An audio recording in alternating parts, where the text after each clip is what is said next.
갈라디아서의 그 제목을 믿음과 사랑이라고 잡아봤습니다. 5장 6절의 말씀인데요. 같이 우리가 한 번 더 합독했으면 좋겠습니다. 5장 6절 시작. 그리스도 예수 안에서는 할례나 무할례가 효력이 없되 사랑으로서 역사하는 믿음뿐이다. 예. 그리스도 안에서 이제 사람들이 중요하게 여기는 것은 할례 아닌 무할례예요. 근데 바울은 더 중요하게 여기는 초점을 사랑과 믿음이라고 지금 설명하려고 하는 것입니다. 갈라디아서의 배경은 이제 바울이라는 사람이 전도여행을 다닐 때 제일 처음에 간 거 1차 전도여행이라고 하는데 1차 전도여행 때 갔던 지역이 갈라디아 지역이에요. 그리고 그들에게 편지를 쓰는 내용입니다. 편지를 쓰게 된 배경은 이방인들이 예수를 믿게 되었을 때 유대인들 중에서 그리스도교로 개종한 사람들이 이방인들이 예수를 믿으려면은 그 하나님의 율법과 할례를 꼭 행해야 된다라는 것이 충돌하게 되었습니다. 그래서 바울이라는 사람이 편지를 쓰면서 그것은 잘못된 복음이다. 그래서 1장 6절서부터 7절 그리고 8절 그 다음에 9절에 보게 되면 다른 복음은 그리스도의 복음을 변질시키는 것이다 라는 것이 당시의 율법과 할례에 대한 규정이었던 거예요. 그래서 다른 복음을 전하면 저주를 받을지어다 라고 할 정도로 복음의 중요성을 축복과 저주로 구분시켜 놨어요. 그만큼 중요한 이야기가 다루는 게 이제 갈라디아서예요. 그러니까 그러면 할례 무할례는 아무런 효력이 없지만 그럼 효력이 있는 게 뭐냐? 그러니까 다른 복음이 아닌 바른 복음은 뭐냐? 그거는 믿음과 사랑이라는 것이다 라는 주제로 흘러가게 돼요. 그렇게 하다 보면은 바른 복음을 접하게 되는 그 내용의 핵심은 행위가 아닌 믿음을 통해서만 구원이 발생하고 그 발생된 구원은 예수 그리스도가 십자가에서 죽으신 사건이고 그로 인해서 자유가 선포되고 그 선포된 자유를 가진 사람들에게는 성령의 열매가 있고 그 성령의 열매를 가진 사람들은 자기를 자랑하지 않고 그리스도를 자랑하게 돼 있다 하는 이야기가 1장부터 6장까지의 장별 주제로 흘러가는 내용이 됩니다. 자, 그래서 그 내용은 다 알았다 치고 이제 믿음과 사랑이라는 것이 두 종류로 제가 설명할 건데 하나는 하나님 쪽에서 믿음과 사랑이 어떻게 흘러서 우리한테 왔는지 그 다음에 우리에게는 믿음과 사랑이 어떻게 표현되고 있는지만 살펴보면 오늘의 내용은 정리가 될 것 같습니다. 자, 그리스도에게도 믿음과 사랑이 있느냐? 당연히 있죠. 우리는 하나님은 사랑이고 우리는 그것을 받아들이는 믿음 쪽을 강조하는데 잘 생각해 보십시오. 하나님이 믿음이라는 것을 갖고 있는 주체예요. 그러니까 하나님의 믿음을 사람들은 잘 얘기도 하지 않고 이해를 못해요. 그러니까 사람한테 믿음을 강조하죠. 너 믿음이 있어 없어? 그런데 보세요. 하나님의 믿음이 있다라는 것을 생각조차 못해 사람들은. 근데요. 히브리서를 읽어보면 믿음의 주인은 누구냐? 그게 그리스도라는 거야. 그러니까 믿음의 원천이 그리스도예요. 근데 그리스도는 하나님이야. 그러니까 뭐예요? 하나님의 뜻이 하나님의 믿음인 거예요. 그러니까 하나님의 믿음이라는 거를 성경에서는 잘 설명을 안 하기 때문에 사람들이 모르는데 하나님의 믿음이 얼마나 중요한지를 이해하셔야 합니다. 자, 1장 4절 한번 보겠는데요. 찾으셨나요? 같이 읽어요. 시작. 그리스도께서 하나님 곧 우리 아버지의 뜻을 따라 이 악한 세대에서 우리를 건지시려고 우리를 위하여 자기 몸을 들이셨으니. 자, 하나님의 뜻이에요. 하나님의 뜻은 뭐예요? 하나님의 뜻을 따라 이 악한 세대를 우리 건지시려고 자기 몸을 들이셨으니. 이거를 한말로 한 단어로 만들어 보세요. 하나님의 뜻은 뭐예요? 이걸 그대로 외워도 내용이 뭐냐 그러면 단어 하나를 말해야 되는 거야. 하나님의 뜻은 뭐예요? 악한 세대, 그 다음에 우리 죄를 위해 자기 몸을 들이시고 이거를 하나의 단어로 만들어내야만이 구원이죠. 구원. 하나님의 뜻은 뭐예요? 구원. 구원을 하려니까 그 자기 몸을 드린 거죠. 그러니까 결국은 구원의 방법은 뭐냐? 그런 거는 설명하면 되지만 결국은 하나님의 뜻은 뭐예요? 구원이죠. 구원. 그런데 보세요. 그리스도의 믿음은 하나님의 뜻과 연결이 돼. 그러니까 하나님의 뜻을 이루시는 그리스도가 믿음이 있단 말이에요. 믿음. 그러니까 하나님의 뜻이 하나님의 믿음인데 사실은 믿음이라는 단어를 안 쓰죠. 하나님의 뜻이라는 단어를 쓰죠. 근데 하나님의 뜻을 믿어야만이 뭘 할 수 있느냐 하면 그리스도가 그 일을 실행할 수가 있어요. 그러니까 맹목적으로 실행하는 게 아니에요. 다시 말하면 여러분이 하나님이 뭔가의 명령을 했을 때 여러분이 순종할 때요. 그 순종할 때 뭐가 있어야 되냐면 믿음이 있어야 된다고 늘 강조하잖아요. 그러니까 믿음이 없으면 순종이 안 된다는 거예요. 그러면은 그리스도는 믿음도 없이 순종을 했느냐? 절대로 그렇지 않아요. 왜냐하면 믿음의 주인이 그리스도인데 말이 안 되는 것이죠. 근데 단지 믿음은 사람들 쪽에서만 자꾸 해석해 왔던 거예요. 근데 저는 원초적으로 그 믿음을 보여준 것이 자녀에게 흘러가서 성도들이 그 믿음을 갖게 되는 원천이 그리스도인 거예요. 그러니까 그리스도가 가장 믿음이 좋으신 분이에요. 아브라함보다 믿음이 좋은 사람 누구냐? 그리스도인 거예요. 그리스도. 왜냐하면 순종을 해낸 분이 그리스도거든요. 완벽한 순종. 그건 믿음하고 연결이 돼요. 자, 그럼 어떻게 됩니까? 그리스도의 믿음은 하나님의 뜻과 연결이 돼요. 그러므로 하나님의 뜻과 연결된 믿음은 사랑으로 표현이 돼요. 그러니까 보세요. 하나님의 뜻이 그리스도의 믿음이 되었고 그 믿음이 사랑으로 표현되는 거예요. 사랑으로 표현되는 것은 3장 13절에 나오는데 1장 4절에 다 들어있어요. 죄를 위하여 자기 몸을 들이셨으니 할 때 3장 13절은 어떤 방식으로 드렸는지에 대한 이야기를 하는 것뿐이니까 전개를 시키는 거예요. 그리스도께서 우리를 위하여 저주를 받은 바 되사, 아까 저주가 악한 세대를 건지시려고 할 때에 그게 악에 대한 것은 저주하고 연결이 되는 거예요. 그래서 다른 복음이 악이기 때문에 1장 9절 그 다른 복음을 전하면 저주를 받는 거예요. 자, 그러면 13절, 3장 13절에 율법의 저주에서 우리를 속량하셨으니 기록된 바 나무에 달린 자마다 저주 아래 있는 자라 하셨으니, 그러니까 그리스도가 십자가에 달려 죽으셨다 하는 이야기가 사랑으로 표현되는 이야기를 하고 있는 거예요.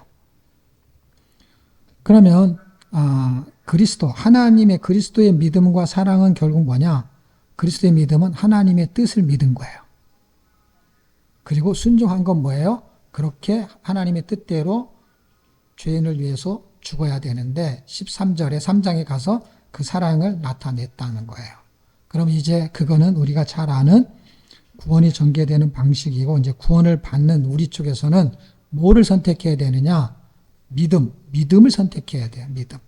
근데 그걸 왜 강조하느냐? 2장에서는 행위로는 절대로 구원받을 수 없다라는 이야기를 하기 때문에 그래요. 2장 16절에 사람이 어렵게 되는 것은 율법이 행해서 난 것이 아니 오직 예수 그리스도를 믿음으로라는 거예요. 그래서 우리는 이걸 다 알아요. 그런데 선택을 할 때 우리는 행위를 선택을 자꾸 해요. 왜 행위를 선택하냐면 자랑할 것이 자기한테 있기 때문에. 그래서 이 결론은 자랑이 십자가만 자랑한다면 끝이 나는 이유는 뭐냐면 이 2장하고 연결이 되기 때문에 그렇습니다. 왜냐하면 우리가 어떤 거를 믿음으로 행하지 않고 자기의 의로 행했던 것이 너무 많아요. 헌금을 하는 것인지 설교를 성경을 읽는 것이든지 아니면 자기가 직장 생활을 하고 나서 얻은 열매라든지 이 모든 것이 다 자기 의가 되거든요. 왜냐하면 자기가 노력한 거니까. 자기가 돈을 번 거니까. 자기가 학위를 딴 거니까. 자기가 노력해서 지식을 얻은 거 다 자기 노력이잖아요. 옆에 사람이 노력한 게 아니잖아요.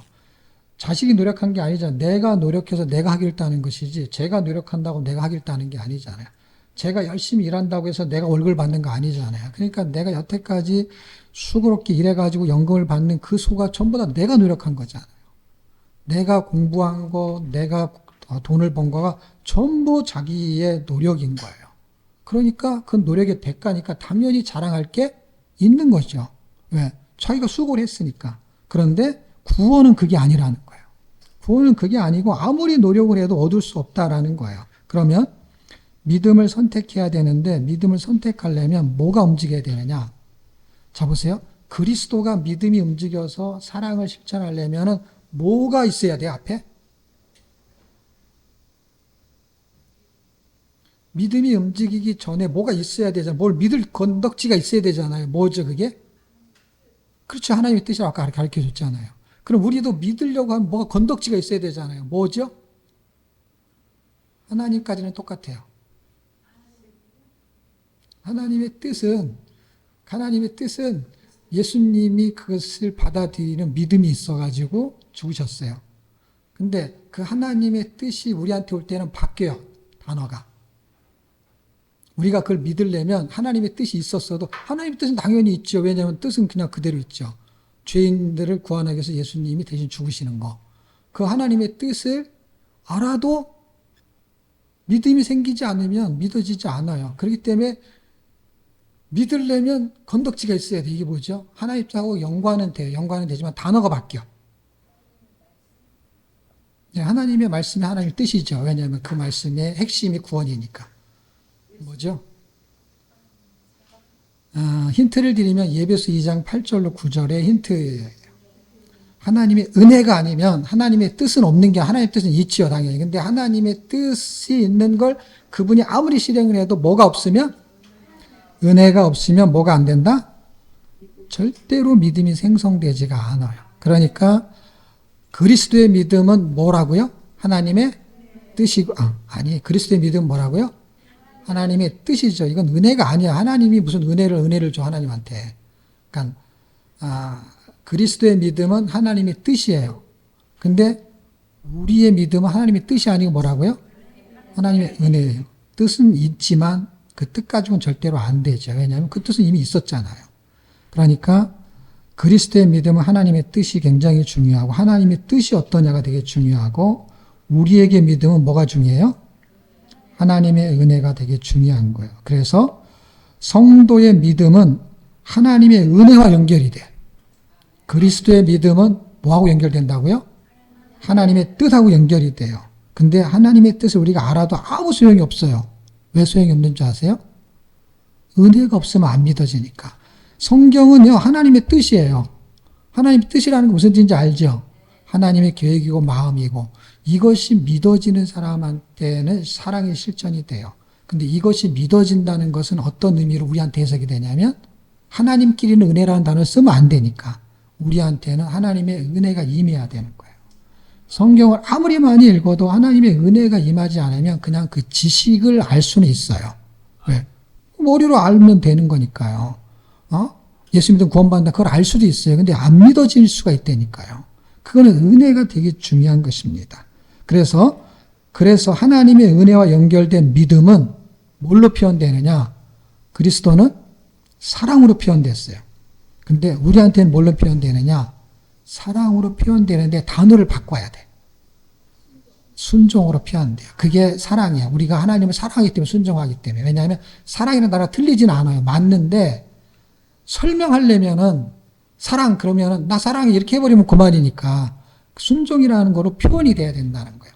그러니까 사랑은 순종으로 표현이 되는 것이다. 결론은 나왔어요. 왜 나왔냐면 그리스도의 믿음과 사랑, 성도의 믿음과 사랑을 지금 구분해서 보는 거예요. 그랬을 때 그리스도의 믿음과 사랑은 하나님의 뜻이고 그 하나님의 뜻을 실천해요. 그래서 그분 우리한테는 사랑이지만 그분한테는 순종이야. 그래서 단어가 틀린 것 같지만 다 똑같아. 근데 표현될 때는 단어를 바꿔야만 이해가 되는 거야. 이해가 됐죠? 왜냐하면 그리스도 빌립보서에 보면 죽기까지 복종하셔 순종하셨으니 하나님의 뜻에 순종했어요. 근데 그 순종한 것이 나하고 연결이 되다 보니까 우리를 사랑한 것으로 결론치가 나는 거예요. 그러니까 이걸 두 분을 다 합치면 뭐예요? 하나님의 뜻은 하나님의 사랑이 돼버리는 거예요. 그분의 사랑을 우리한테 전달하기 위해서는 뭐가 필요하냐면 그분의 은혜가 필요하다라는 거예요. 그러니까 그분한테는 그분이 은혜를 주는데 우리가 받지 않으면 소용이 없다. 이것을 해석해야 되기 때문에 은혜라는 단어를 우리한테 써야 되는 거, 우리한테.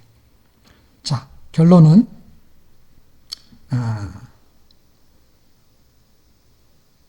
행위가 아닌 믿음을 주는 에너지를 이제 결론이에요. 결국 우리는 지식을 다 공부했어요. 이렇게 연결이 되는구나, 단어가. 그래서 주님은 그거를 실행을 했고, 우리는 실행을 해야 될 상황이 된 거야. 그러니까 주님의 이야기는, 테마는 구원이 발생할 수 있었던 근거가 제시가 된 거고, 그게 나한테 와서 이제 순종의 삶을 살아내야 하는 에너지가 필요한 거예요.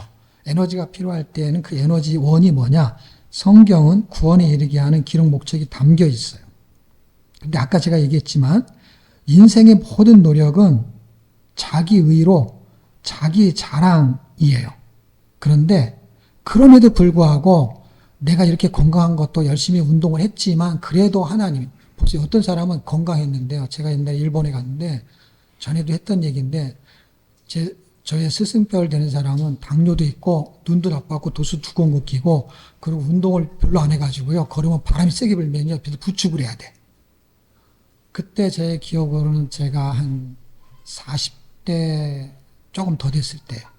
그분이 한 55세쯤, 한 15년 정도밖에 차이가 안 나. 그러니까 나이도 많은 게 아니에요. 그 당시 55세면 그렇게 나이 많은 게 아니잖아요. 근데 거의 할아버지 같은 자세야. 왜냐하면 당뇨도 있지, 배도 좀 나왔지, 눈도 나쁘지. 근데 일본에 있던 그 선교사는 60이야. 더 나이가 많아. 근데요, 우리가 쫓아가지 못해. 걸어가면은요, 가방도 메고 걸어가는데 앞에 걸어가는데 얼마나 빨리 가는지 몰라. 그리고 나서 한국에 들어왔어요.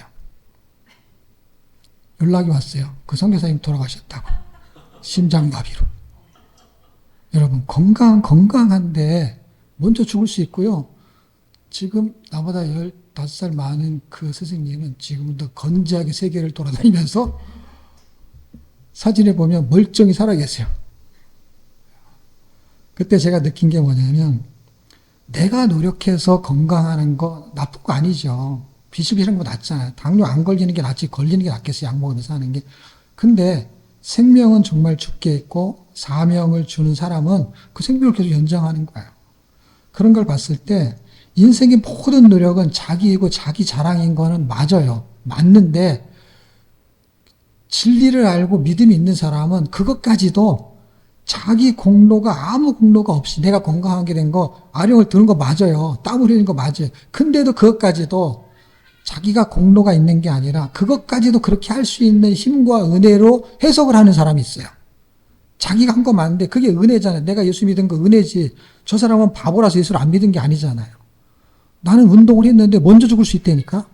근데 그것까지도 아무 공로는 자신을 보게 되면 모든 것이 주님의 은혜로 보이게 되겠구나라는 깨달음이 오늘 아침 왔어요.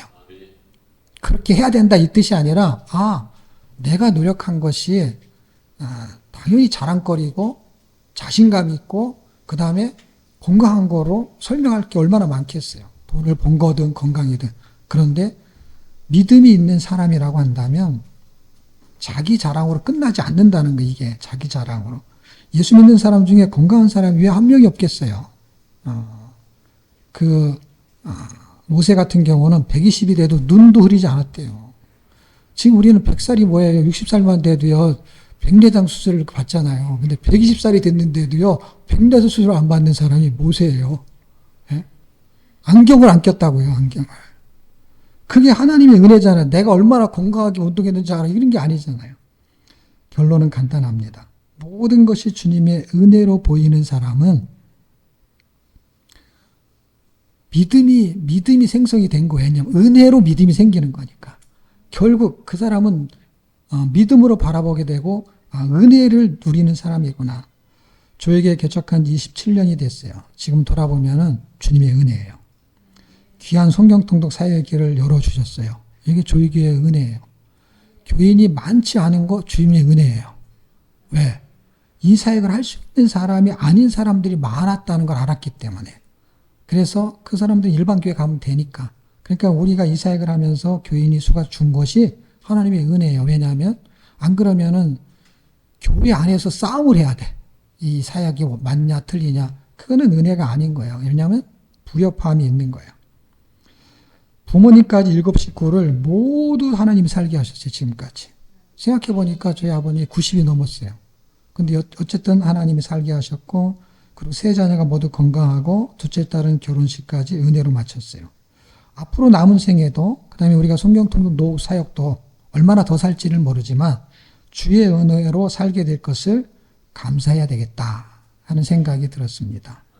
갈라디아서를 통해서 저와 여러분이 그런 하나님의 은혜 속에 거하시고 또 여러분이 노력한 그 모든 것이 여러분의 수고인 것 분명히 맞지만 그것이 하나님의 은혜임을 깨닫는 그런 안목의 축복이 열리기를 주의 이름으로 축복합니다.